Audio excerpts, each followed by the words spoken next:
لیکن دوستوں آگے بڑھ کے دیکھیے کہ کیا ہوتا ہے. رسول طوفان کے جسم بے سرما تراشے ہوئے جہنم کی جلتی ہوئی آگ کا مزہ چکتے ہیں. اب دشمنان اسلام کے قدم کر چکے تھے, پھیل کر میدان چھوڑ کر بھاگنے کر چکے تھے. نتیجہ نکلا کہ کفار مشرکین شکست کھا کر واپس چلے گئے. یہ بھی ہم تبادل کے درمیان فیصلہ کن چل. اب دراور بھی جو وہ ایسے مسلمان تھے جنہوں نے تعداد کی قدر کے باوجود میدان کو اپنے ہاتھ سے جنگ لگا.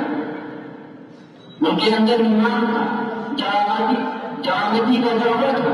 انہوں نے قرآن کو سینے سے لگایا, وہ تعلیمات قرآن وانتم العالمون ان کنتم مؤمنین کو اپنے سینے سے لگایا, اور نشان زمین کو اپنی آنکھوں کا سونا بنایا ہوئے تھے.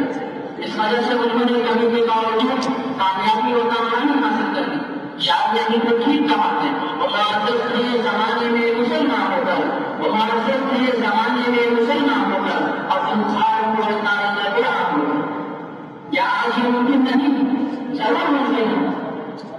اس کے لیے آپ کو فکری معاملے تیار کی ضرورت ہے.